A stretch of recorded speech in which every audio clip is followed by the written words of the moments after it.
بسم اللہ الرحمن الرحیم۔ شروع اللہ کا نام لے کر جو بڑا مہربان اور نہایت رحم فرمانے والا ہے۔ السلام علیکم محترم ناظرین، آج ہم اس ویڈیو میں حضرت ابراہیم علیہ السلام اور مصر کے جابر ظالم و شیطان صفت بادشاہ کا قصہ بیان کریں گے، جس میں ہم اس درندہ صفت بادشاہ کے کرتوتوں کا تذکرہ کریں گے کہ کس طرح یہ شیطان اپنی ہوس کو پورا کرنے کے لیے خوبصورت اور حسین عورتوں کے شوہروں کو قتل کروا کے ان کی بیویوں کے ساتھ درندگی کر کے اپنی ہوس پوری کرتا تھا۔ محترم ناظرین، اگر آپ کو ہماری یہ کاوش اور یہ ویڈیو پسند آئے تو مہربانی فرما کر ویڈیو کو لائک، شیئر اور سبسکرائب کرنا نہ بھولیے گا۔ تو چلیں ناظرین، اب ویڈیو کا باقاعدہ آغاز کرتے ہیں۔ اہل کتاب کہتے ہیں کہ جب حضرت ابراہیم علیہ السلام شام تشریف لائے تو اللہ تعالیٰ نے وحی فرمائی، یہ زمین تیرے بعد تیری نسل کو دوں گا۔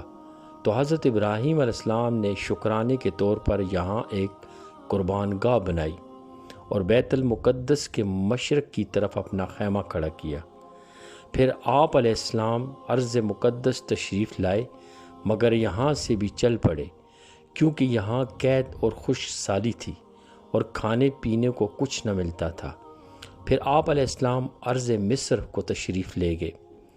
مصر کا بادشاہ شیطان تھا اور اس کا معمول تھا کہ جب کسی مسافر کے ساتھ خوبصورت عورت دیکھتا تو اس کے شوہر کو قتل کرا دیتا۔ عورت کا اگر کوئی رشتہ ہوتا یعنی بھائی یا باپ تو پھر چھوڑ دیتا۔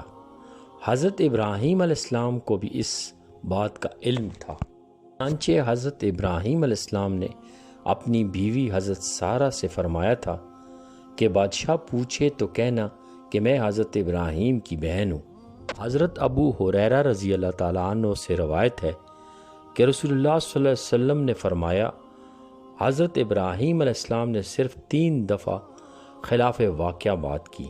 نمبر 1، اس وقت جب بت پرستوں نے انہیں اپنے خداؤں کے میلے کی طرف دعوت دی تو فرمایا کہ میری طبیعت ناساز ہے۔ نمبر 2، جب آپ نے فرمایا بلکہ یہ ان کے اس بڑے بت کی کارستانی ہے۔ نمبر 3، اور جب آپ علیہ السلام نے حضرت سارہ رضی اللہ تعالیٰ عنہ کے بارے میں فرمایا تھا کہ یہ میری بہن ہے۔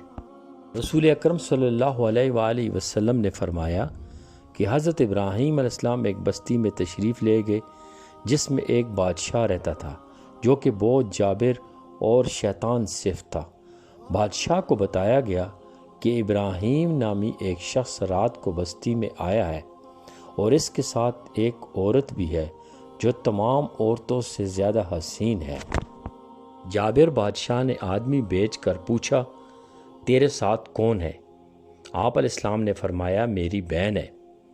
بادشاہ نے کہا، اسے میرے پاس بھیج دے۔ آپ علیہ السلام نے حضرت سارہ رضی اللہ تعالیٰ عنہ کو بادشاہ کے پاس بھیج دیا اور فرمایا، میری بات کو مت جھٹلانا، میں اسے بتا آیا ہوں کہ آپ میری بہن ہیں، کیونکہ آج روئے زمین پر تیرے اور میرے سوا کوئی مومن نہیں۔ جب حضرت سارہ رضی اللہ تعالیٰ عنہ بادشاہ کے محل میں داخل ہوئیں تو اس نے آپ کا ارادہ کیا۔ آپ نے فوراً وضو کیا، نماز پڑھی اور اللہ کے حضور التجا کرنے لگی، اے اللہ، اگر تو جانتا ہے کہ میں تجھ پر اور تیرے رسول پر ایمان لا چکی ہوں اور میں اپنی ستر کی حفاظت کی ہے سوائے اپنے خاوند کے، تو اس کافر کو مجھ پر قدرت نہ دے۔ پس وہ غیبی پنجے میں کس دیا گیا حتیٰ کہ اس کی ٹانگیں کانپنے لگیں۔ ابو زناد حضرت ابو ہریرہ رضی اللہ تعالیٰ عنہ سے روایت کرتے ہوئے فرماتے ہیں کہ حضرت سارہ رضی اللہ تعالیٰ عنہ نے بارگاہ خداوندی میں التجا کی کہ اے اللہ، اگر یہ مر گیا تو کہا جائے گا کہ اسے میں نے قتل کیا ہے۔ فرماتے ہیں کہ اس دعا کے ساتھ ہی اسے چھوڑ دیا گیا۔ فرماتے ہیں کہ وہ 10 درازی کی خاطر پھر اٹھا۔ حضرت سارہ رضی اللہ تعالیٰ عنہ نے پھر نماز پڑھ کر بارگاہ خداوندی میں التجا کی، مولا کریم، اگر تو جانتا ہے کہ میں تجھ پر ایمان لائی اور تیرے رسول کی رسالت کی تصدیق کرتی ہوں اور میں نے سوائے اپنے خاوند کے اپنی ستر کی حفاظت کی ہے، تو اس کافر کو مجھ پر مسلط نہ فرما۔ راوی فرماتے ہیں کہ وہ شخص کس دیا گیا حتیٰ کہ اس کی ٹانگیں کانپنے لگیں۔ ابو زناد فرماتے ہیں کہ ابو سلمہ نے حضرت ابو ہریرہ رضی اللہ تعالیٰ عنہ سے روایت کرتے ہوئے فرمایا کہ حضرت سارہ رضی اللہ تعالیٰ عنہ نے پھر دعا کی، الہی اگر یہ مر گیا تو لوگ کہیں گے کہ اسے میں نے قتل کیا ہے۔ فرماتے ہیں کہ اسے چھوڑ دیا گیا۔ راوی کہتے ہیں کہ تیسری دفعہ پھر چوتھی دفعہ ایسے ہی ہوا تو جابر بادشاہ نے کہا تو میری طرف جن بھیجا ہے، اسے حضرت ابراہیم علیہ السلام کے پاس واپس لے جاؤ اور اس سے خدمت کے لیے دے دو۔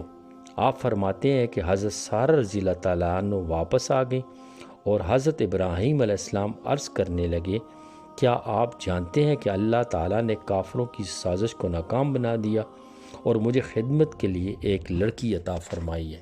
منصف کتاب امام ابن کثیر فرماتے ہیں، بعض آثار میں مجھے یہ بات بھی دیکھنے کا اتفاق ہوا کہ اللہ تعالیٰ نے حضرت ابراہیم علیہ السلام اور حضرت سارہ رضی اللہ تعالیٰ عنہ کے درمیان حائل پردے ہٹا دیے۔ حضرت ابراہیم علیہ السلام اپنی بیوی کو برابر دیکھ رہے تھے۔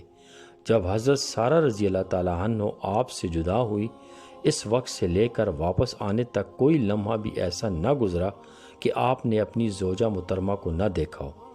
حضرت ابراہیم علیہ السلام پورے واقعہ کو اپنی آنکھوں سے دیکھ رہے تھے، کیسے وہ بادشاہ کے پاس پہنچیں اور اللہ تعالیٰ نے ان کی عصمت کی حفاظت فرمائی۔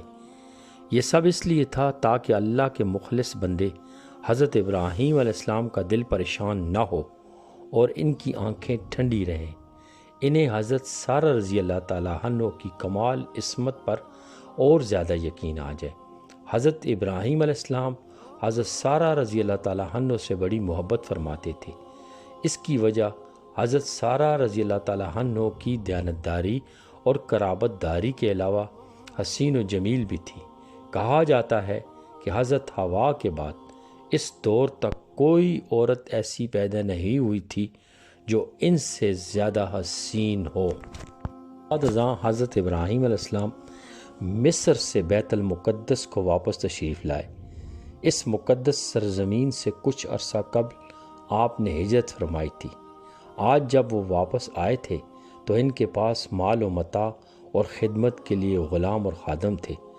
حضرت حاجرہ رضی اللہ تعالیٰ عنہ بھی آپ کے ساتھ اس سرزمین مقدس پر تشریف لائیں۔